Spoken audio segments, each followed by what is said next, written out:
Hello, I'm Sunny Williams. I'm up here on the International Space Station.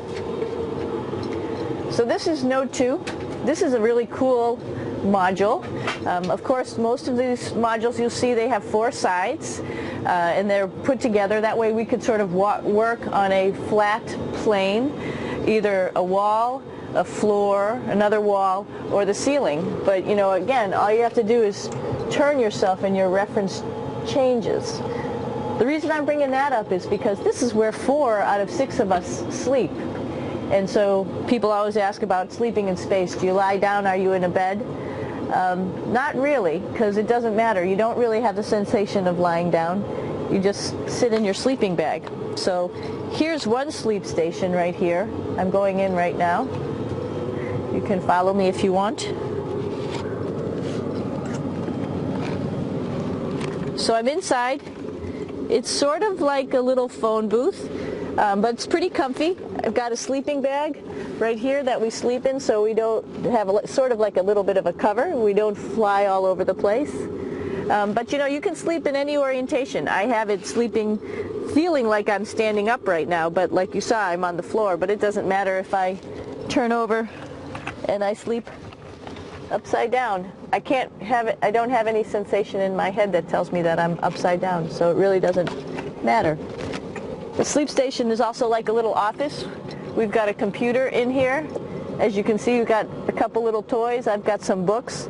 I've got some clothes and other things that make it sort of like home. I'm coming out. And just for reference, that's one sleep station. This one's another. Right here. There's one on the ceiling, if you want to call it. Right here. And then there's a 4th on the other wall over here. So all of us sleep in a little bit of a circle. All right, come on back. There's more to show you.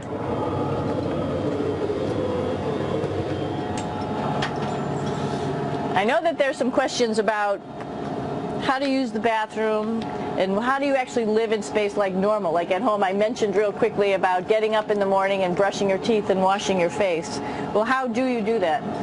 Well, here is the bathroom essentially. You get up in the morning and we have a little kit and it has all the essential things that you need, like your toothbrush and toothpaste and brush. See how much better the brush makes my hair look? I'm just joking. It still stands up straight. It doesn't matter where you are. It's always going to stand up straight while you're up in space. I'm just joking. It still stands up straight. It doesn't matter where you are. It's always going to stand up straight while you're up in space. A lot of people ask about toothbrush and toothpaste. So, luckily enough, toothpaste, you can do it upside right this way, is sticky, and so it sticks to your toothbrush, no problem. Another cool thing is that water sticks to your toothbrush too. If you can see it, I'll have some water come out. The water is pretty neat up in space. It'll stick to your toothbrush and it will make a big bubble. And that's just by surface tension. And then you can drink it. So a lot of people ask about what do you do with the toothpaste after you brush your teeth.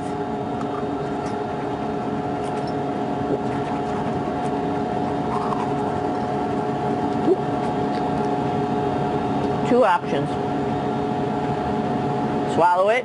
And it's sort of like mouthwash, but it tastes a little gross. Or you can just spit it out in a paper towel, and then you don't have to worry about it. Swallowing thing I wouldn't recommend at home.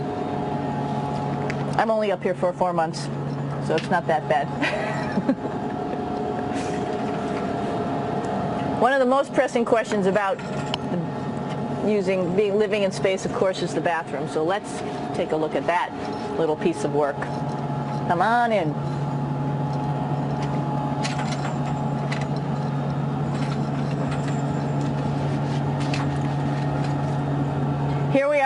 at the throne. This is awesome. You might see the little, you might have noticed the little moon on the outside. This is our orbital outhouse right here.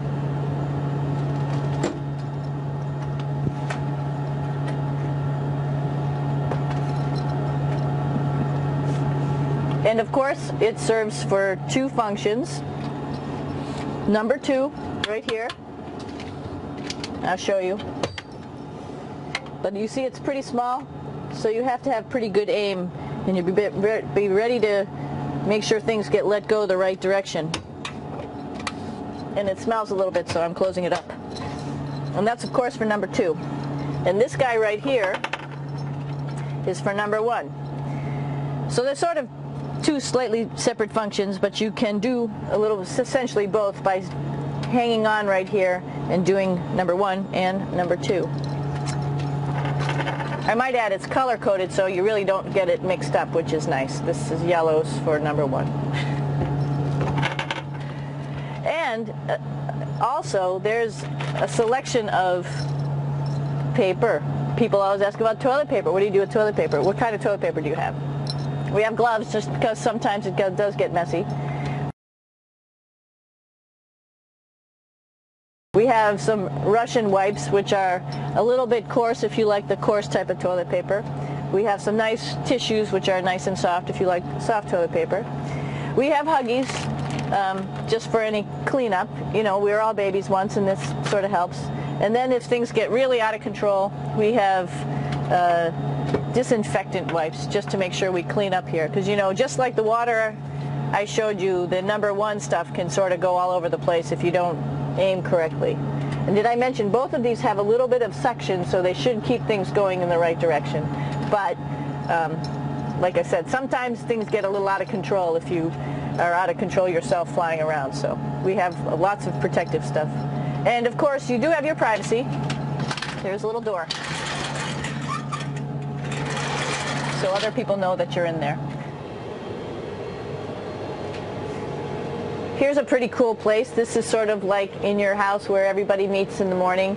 After you wash your face, brush your teeth, you want to find something for breakfast. And this is our kitchen. You might notice there's all sorts of foods here. It's like opening the refrigerator. You got all your different stuff that you want to have: drinks, meats, eggs, vegetables, cereals, bread, snacks, and that's a good place. That's where you find all the candy. Side dishes, and then some little power bars just in case. So we have all this type of food. Some of it is dehydrated, and so we have to hydrate it, fill it up with water. Some of it is already made, and then all we have to do is heat it up. So something like this, I'm pulling out barbecued beef brisket. Pretty yummy. Not only is this food made in the U.S., but we also have food here from Japan. We've got Russian food. As you can see, all these red containers are filled with food that's from Russia. And then we get some of our specialty stuff, some things that we like, some of our favorite stuff that your family can send up. In fact, I like fluffernutters, and so I got sent up some fluff so I could make my fluffernutter with peanut butter. So you have a lot of food up here, no problems. Now, I want to say where we are. So right now, we're in the Japanese laboratory. It's one laboratory out of many here on the International Space Station. It's actually on the left-hand side. If I was International Space Station and I was flying through space like this, my left hand would be where the Japanese laboratory is.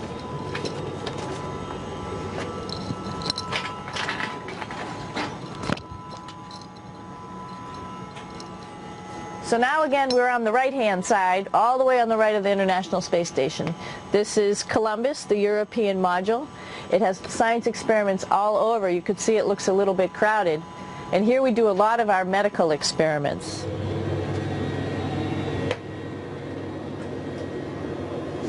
Here we are in the U.S. laboratory. Again, this is a laboratory with science experiments on all of the walls here, all sorts of stuff that we do.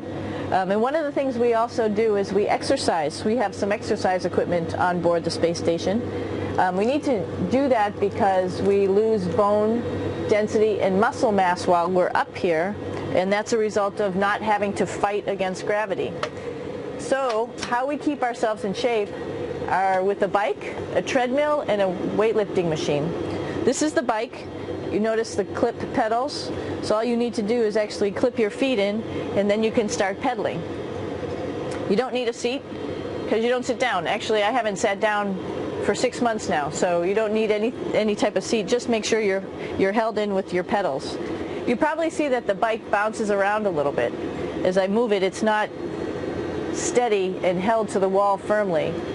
And the reason for that is the space station is pretty big. You saw that there's also solar arrays on the space station. If we start putting any forces into the space station, it's going to make those solar arrays bounce around a little bit. So to prevent that, the machines bounce around a little bit, move around a little bit, and that way we don't put any forces onto the structure of the spacecraft out to the solar arrays.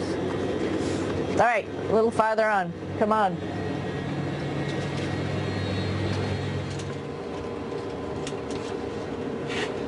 I'm here with my two buddies in the airlock. Actually, these are two spacesuits that are ready, primed up to go outside, as we call it, to go do a spacewalk in case we have to do anything outside. Some of the things we do outside are just like inside, repairs. We have a lot of electrical boxes and machinery and solar arrays, in fact, that I talked about earlier, that are outside, and sometimes they don't work quite right. Remember, space is really cold and really hot, and it's also the vacuum of space with no pressure, and so some of the equipment doesn't work well all the time. So we might have to go out and do a spacewalk. Right behind me is actually the hatch that you go out into space, and right now we have it filled up with a couple other spacesuits because we've got 4 of them up here and some of our tools. But right behind here is the hatch in which you actually go right outside into the vacuum of space. The spacesuit is pretty big, as you can see. It's like being a football player. Part of the reason it's so big and bulky is because of this backside, this backpack. It's like going on a hike with a backpack, but the backpack and the suit weighs about 300 pounds. Luckily in space, nothing really weighs anything, so you don't feel that it's so heavy. But we need to have such a big suit because that guy back there is essentially the heart of the spacecraft. I call this actually a spacecraft. It has all the oxygen for you. It has all the carbon dioxide removal system for you. It also has a heating and cooling system to make sure to regulate our body temperatures while we're outside. It also has a computer, so it tells you on a display here if there's anything that's going wrong with the suit, if we're running out of oxygen, if we have too much carbon dioxide, or any type of electrical problem. So it's a pretty awesome little spacecraft, and actually got to go out, use my little spacecraft a couple times, and it worked like a charm. Lucky that it works very nice. You might want to see what the helmet looks like. It's pretty cool too. We don't usually go out like this, so you usually can see when the helmet's open. So you can see what it looks like inside. Somebody's little head would be inside of here. So you can see, you can turn your head all the way around while you're inside of there, but the helmet stays still, so that's determines how far you could see. And it's usually pretty sunny out there, so we have to wear our sunglasses, and this is our sunglasses right here, which make you look pretty cool.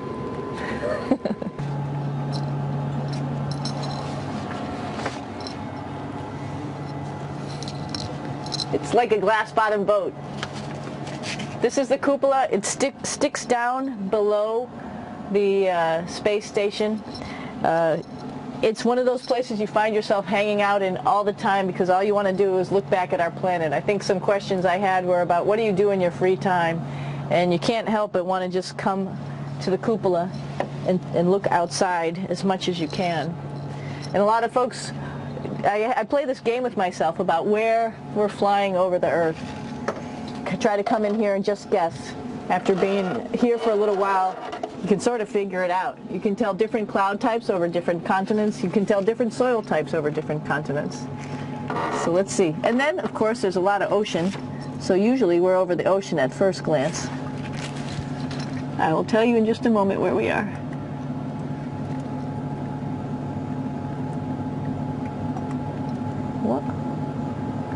There we go.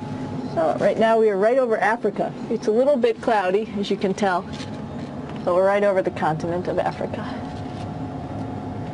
Hey, what's that? I think that's a Soyuz spacecraft. That's the spacecraft that's taken us home to planet Earth today. Oh my gosh. We might have to go take a look at that. That's pretty cool. It's a little bit smaller than the rest of the spacecraft, the space station, so you'll see if we go there, it'll be a little bit more crammed. But you can look all the way back to the back of the spacecraft, which is where the Russian segment is, and then you could look all the way forward to the front of the spacecraft, where the Japanese laboratory, the European laboratory, and the American laboratory are, and then back to the solar arrays where we started this morning when we were looking out the Japanese window.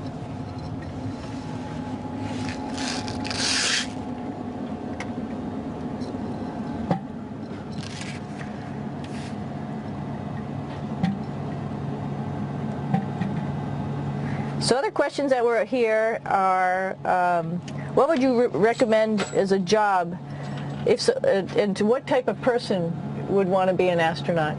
I think people who would like to explore, of course people who like math and science, that's what this is all about. We have people in the office who are doctors, teachers, veterinarians, engineers, pilots, so all sorts of people become astronauts, and I think if you see it's just sort of cool, so I think people who like to do a little adventure and like to do cool stuff probably usually become astronauts. Hey, one thing I didn't show you, or I talked about but I didn't show you, was the exercise, another piece of exercise device, which is the advanced resistive exercise, and that's what this is right here. This is ARED, and you could probably see this bar.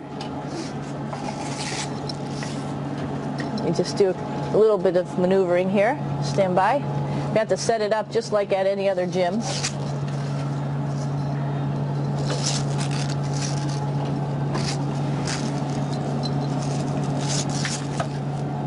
Hold on. Show you how this works.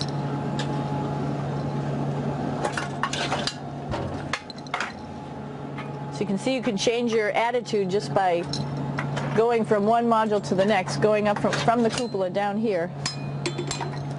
This is what we call the ARED, and with this you can lift weights based on vacuum in these cylinders, just like you do at home at a gym. For example, if I wanted to do a squat, I could do it like this. Oops. I should need some weight on this thing.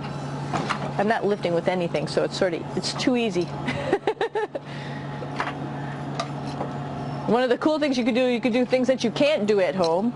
For example, single leg squats with just one leg, because the other leg, you won't fall over. So all sorts of stuff. You can also do bench press. We have a bench that we could add on here, so you can work on your beach muscles.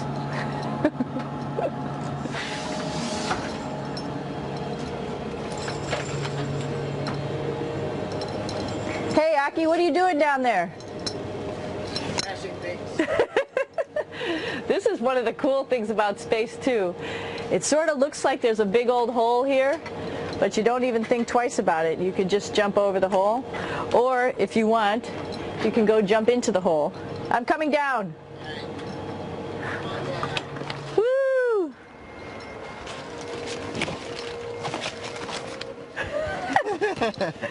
Then you can come right back up again, like Superman. Woo!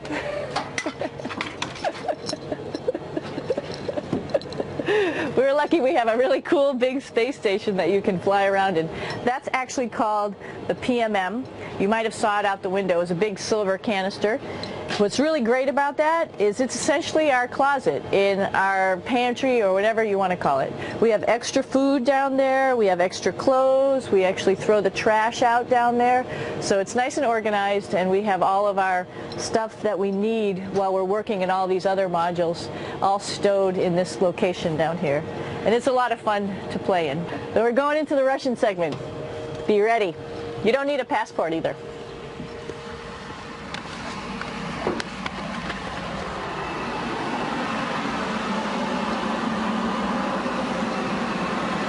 It goes a lot farther back than this. We'll go take a trip and say hello to the boys down there in just a minute. Well, let's do that first, actually, and then we'll go down to the Soyuz at the very end. This is Yevgeny. Hi. Doing a little tour.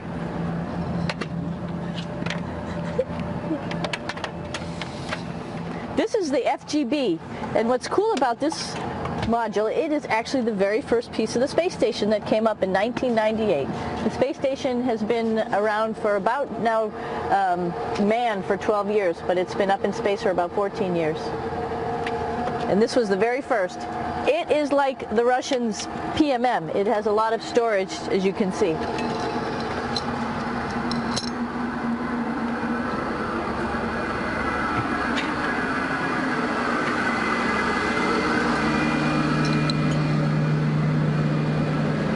Можно? Снимаем. Чуть-чуть. So here we are in the heart of the space station, really. This is the service module. This is the central post. In case we had any problems, I know a couple of the questions were about what type of things do you have to worry about.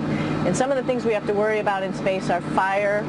If we had a fire, if we had a depressurization, like we were hit by a micrometeorite and it made a hole, or if we had some type of toxic atmosphere. We use ammonia for our radiator, so there is a possibility that ammonia could come into the vehicle, and then it would be bad for all of us. If we have any of those problems, we come right here, which we call the central post. It is the main heart of the space station. It was also the first computers that came up here that ran the space station. And so behind this wall right here are these main computers. So we gather here as a group of 3 or 6 and then figure out how we're going to either fight the fire, patch the hole, or solve the toxic spill. And what's cool about this module, of course, it's the central post. It also has great windows right down toward Earth. It has controls to fly in visiting spacecraft if they need some assistance right here. It has Russian computers as well as American computers to help us control anything we need to on the space station. It's a couple of our crewmates back there, Oleg Novinsky on the right and Yuri Malenchenko on the left. And there's also a second bathroom here, which is really cool because 6 of us going to one bathroom is really tough. And so there's one bathroom here and one bathroom on the other side where I showed you. And you can probably see on the wall behind Oleg and Yuri some of the heroes of the space program.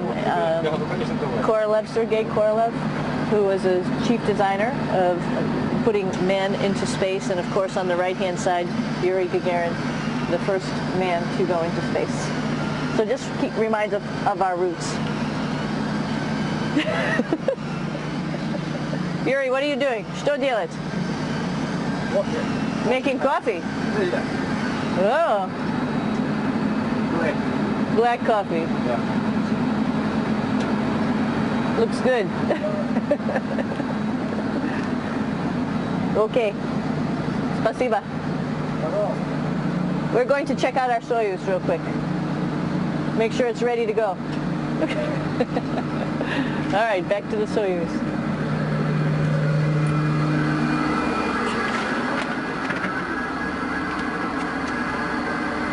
I'm going to stop here just for a quick second. You can see on the Russian spacecraft there's also other modules that stick out, down, and above. Right here is, let's see, I'm trying to be oriented. That's a place where we do spacewalks from for the Russian side. There's Russian spacesuits in here, and also a visiting vehicle which brought fruits and vegetables and becomes a trash container when we undock. Up on this side is also a future place where they're going to do spacewalks from, and connected to it is Kevin's, Oleg's, and Yevgeny's Soyuz spacecraft. And now let's go see ours. Whoa! Извините. No problem. Это пробка.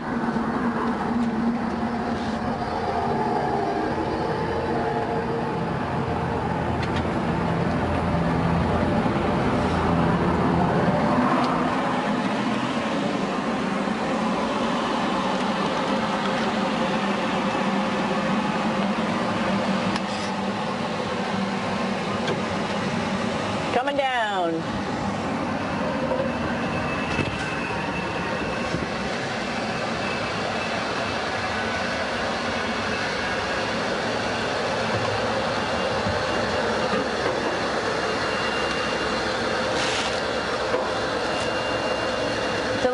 tricky getting in here.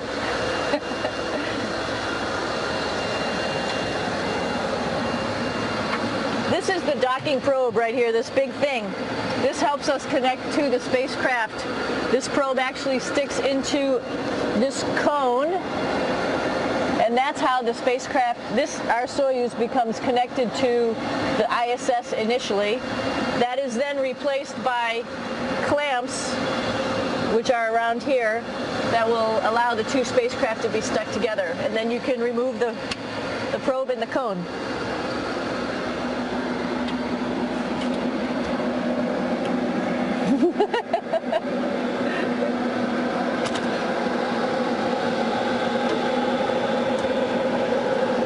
You okay?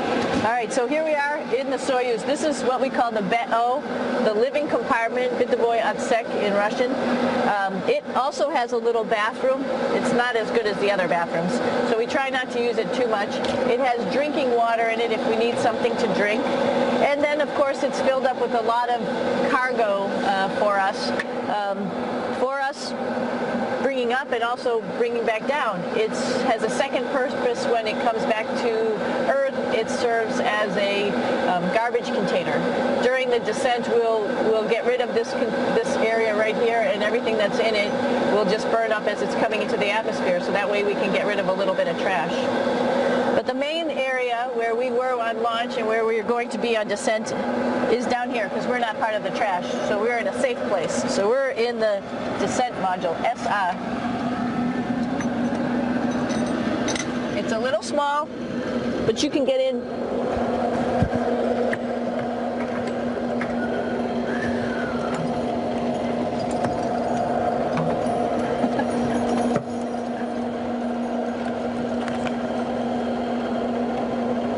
Not sure how well you could see in here. Hold on for a second. I'm going to turn it up this way, just so you could see the hatch, and you could see Kevin. It's a little bit small, but we'll come in and show you around. You coming in? Probably not. Okay.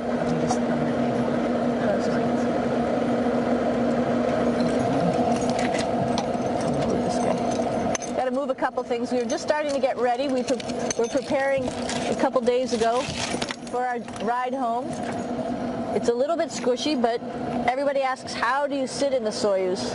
And you sort of sit in your seat like this. The seat is molded to your body, and so you can just sort of squish in here and be pretty relaxed. Everybody has a handmade seat for them. And then, of course, there's a control panel, and that's where we do most of our actions and work right here. There's hand controllers which you can fly the vehicle with, and there's a stick right here primarily used for communications when we're trying to talk to the ground. So 3 of us fit in here. Like I said, it's a little squishy, but somehow it seems like we all managed to get in here and fit pretty well, and it's a pretty safe ride home. You're probably wondering, what's all this junk behind us? Well, it's all of our parachute, first of all, and then it's all of our survival gear, just in case we end up landing in some strange place on the planet and nobody's there to rescue us right away. We have all sorts of survival gear with us, keeping us safe in here. So they've pretty much thought of everything. And we'll be home on the planet within the next 12 hours. Pretty shocking.